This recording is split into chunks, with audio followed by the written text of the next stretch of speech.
Hi beautiful people, I'm trying so hard to keep my hands so still. If this is your first time to my channel, then welcome and hello. Today I'm sharing my yoga journey and kind of why I talk about it so much as being this huge pivotal leap in my life.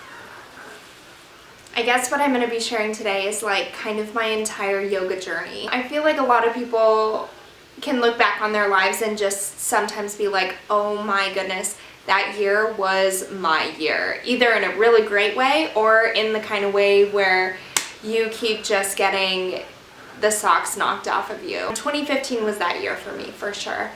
But I am so thankful that everything happened exactly the way that it did, because now I'm here, and if anything would have gotten missed out along the way, I would probably just be in a completely different scenario. Seeing the way that my specific journey has worked out for me gives me all the clarification that I need to understand these certain things about the universe, that it's just like, universe will speak to you as long as you want to listen. So I guess I'll get started at the very beginning in February. I started training as a cocktail server for this new super hot nightclub, Omnia, that was set to open up in March, and I was constantly having to kind of put on this facade, wear this mask that I, lived in Vegas, I love to party, I don't know, there's just this certain super chipper person that a lot of cocktails exude naturally, and I didn't. And I think my managers wound up seeing that.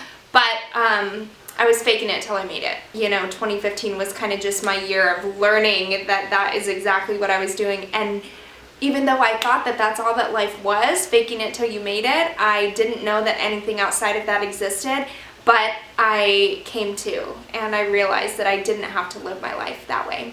So I'm doing my cocktail serving, having a really, really fun time, and I go out to a girlfriend's birthday party, and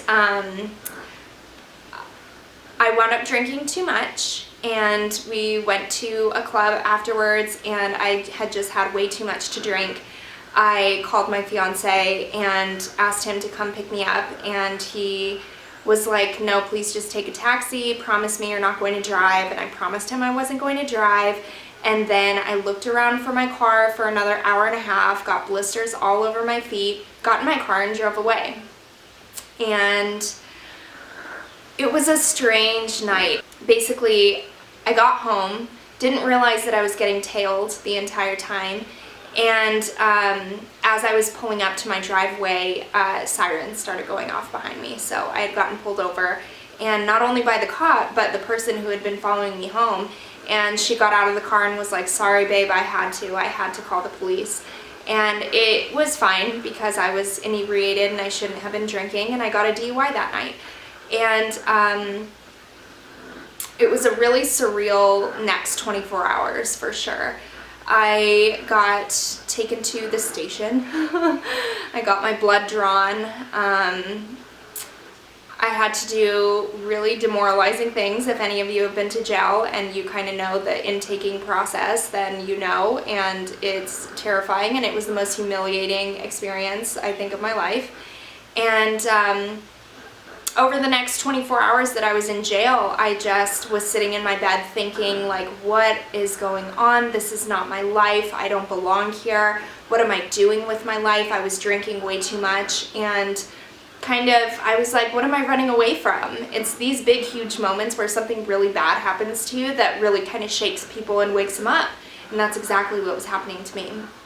I was downstairs in the mess hall or eating area or whatever, just looking down at my mystery meat plate of crazy food, and everyone around me is like, can I have that? Can I have that? Because I wasn't eating anything because I was just crying.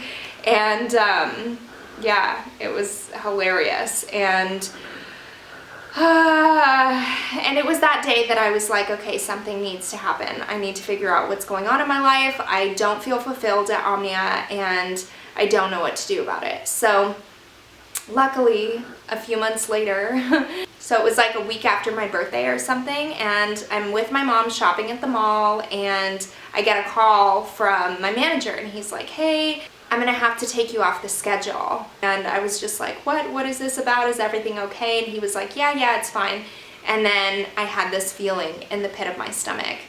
And yeah, that was it. I had gotten let go. And I like had no idea what I was gonna do now. I had planned to have that job for 3 years or 4 years. I was really surprised, for lack of a better word. Like, surprise isn't a big enough word. And I cried a lot and tried to figure out what was going on. I had just gotten a DUI, so I couldn't drive. And this is where serendipity thing number 1 came in. So right after I stopped working at Omnia, I was like, I'm gonna start doing yoga again. It used to make me feel really good. While I was working at Omnia and training, I was on such a night owl schedule that I wasn't able to practice anymore. So I was like, hey, I'm gonna practice. But I couldn't drive myself to the studio, so I called my girlfriend and I was like, hey, will you come pick me up? So here's where the first thing happened. She came and picked me up, and on the way to the studio, she was like, you know what, I feel like your practice is strong enough that you should take a yoga teacher training, like get your certification. And I was like, oh yeah, that'd be cool. But inside I was like, why would I ever do that? Like, I would never want to teach people yoga. You know, I was just like in one ear out the other, kind of. It was very uncharacteristic for me to sign up and say yes. And I had no idea the program I was even getting into. I didn't know who the teacher was. I had never heard of her before. I had no idea what a yoga teacher training would consist of. And at the time I was just like, I have to. I have nothing else going on for myself right now.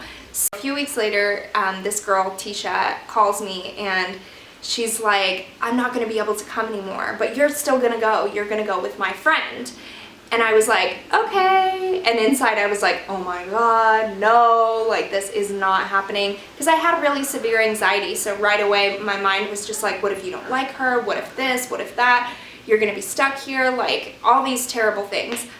And I was telling my boyfriend, like, no, I can't go. I can't do this. It's too much. And he was like, you have to go. So I was like, okay.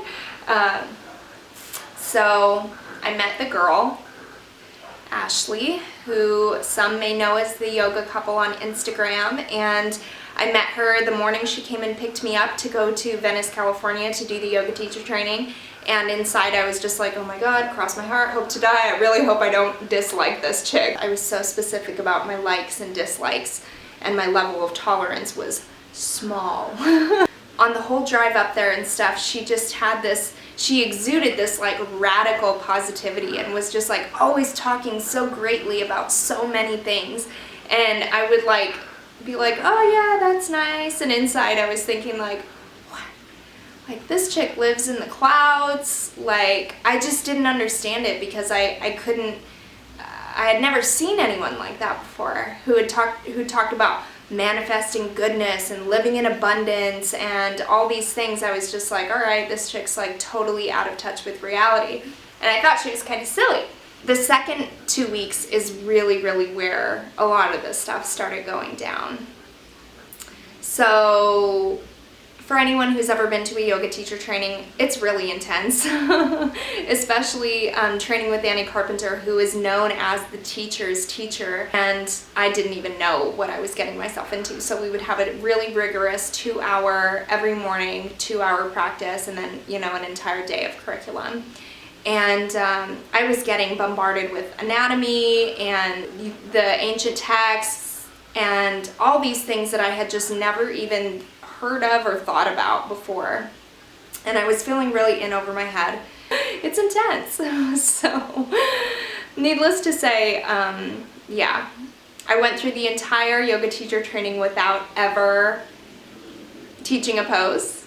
Somehow it happened that way. I would always duck off to the bathroom. A lot of it was my perfectionism, and I couldn't bear to do things in front of other people that I wasn't good at.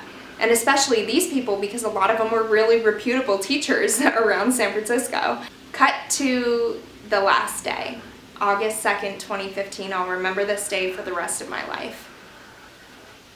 So each of us got a pose to teach. That was the final exam. There were like 55 people in my training. So I got Dhanurasana, the bow pose, and I like had this script completely memorized. And a lot of it was even about being present, because I couldn't trust myself with the things that could come out of my mouth because I was too scared, because I wanted to do it too perfectly. So I was like, must have script. I felt like I was about to vomit. And I was like, hi guys, you know, my name's Brittany. You know, halfway through or so, I slip up in the script. And I'm like, you know, the pilgrimage to Dhanurasana. So you come up upper body first, come up the second time, add the legs, and then I kind of got messed up. I was like, oh, did I already have them do it 3 times? Did they do it 2 times? And inside I'm just like, oh no, you messed up, red alert.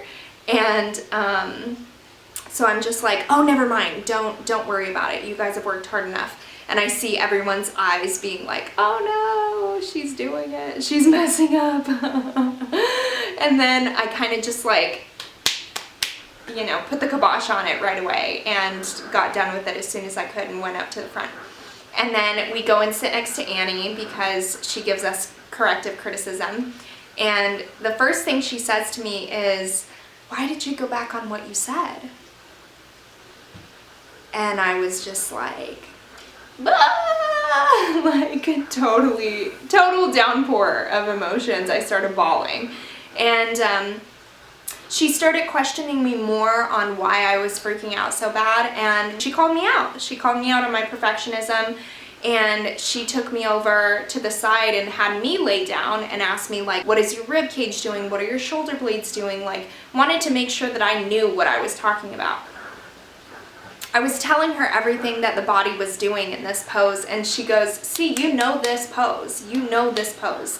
But so long as you continue doing this to yourself, you're never going to be able to progress in your life. I mean, that's not verbatim what she said, but that's essentially what she said. And I turned around and like half the class is crying too. And Annie goes, this is within all of us.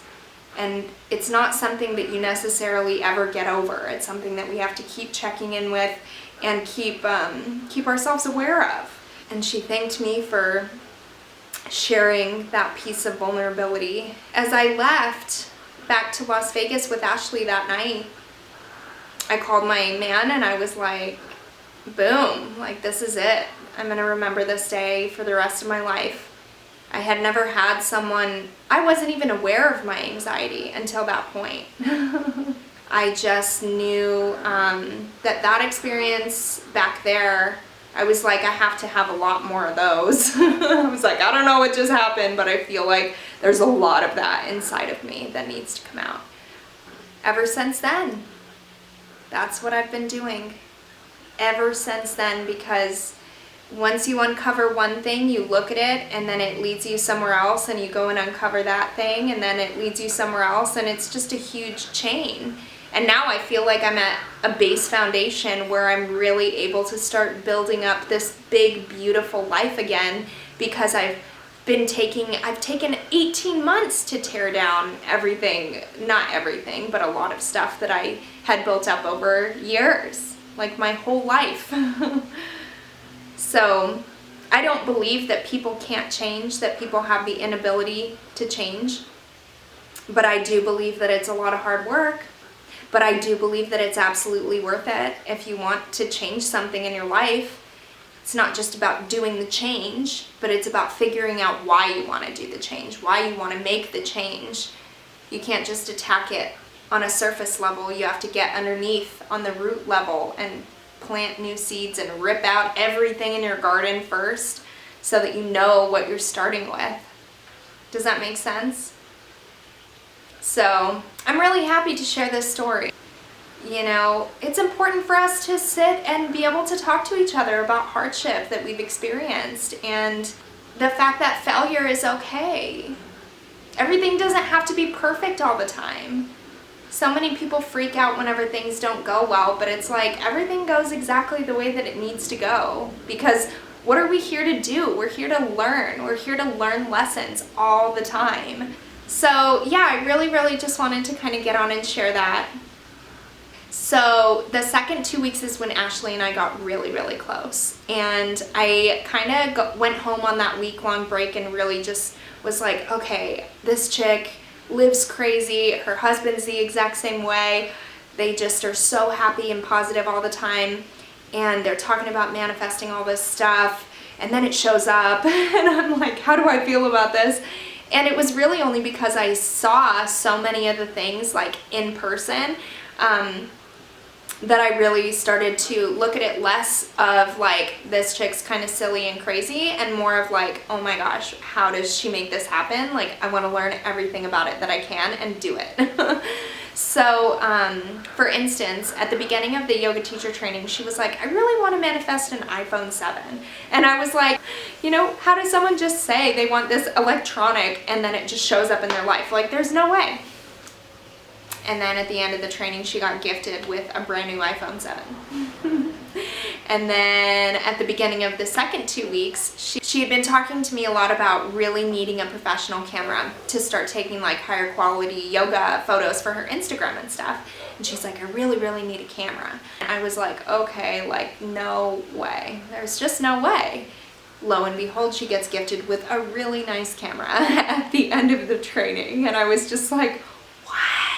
Like my mind was being blown all the time because all these things that she would say, they would just like appear. And now that I'm, you know, a year and a half later and I've been doing so much of this work, I'm starting to see that that is the truth. If you're coming from a place of, you know, alignment, if you start voicing things out loud that you need, a lot of times someone out there has the thing and they love you and want to see you succeed, and it just gets offered to you in some random way that makes a lot of sense. Not saying that that always happens at all, but it's cool to see it happen because then it's just like, oh my gosh, what's going on? I feel like I live in magic land. I lost my job at Omnia for a reason. I got my DUI for a huge reason. I got led to that teacher training for a reason. And Annie called me out that day for a reason. It's so cool. I love looking back on stuff like this because it just reaffirms so much of my experience that I've had and this journey that I'm on. And I really love sharing these types of stories, and I love sharing them because I love watching them personally, not of me, but of other people and their stories, and gaining perspective from other people's worlds. So thank you guys so much. If anything that I said resonated with you here, please click the little red like button down below and subscribe to this channel so that you don't miss any of my beautiful, awesome videos that I'm having so much fun making for you guys.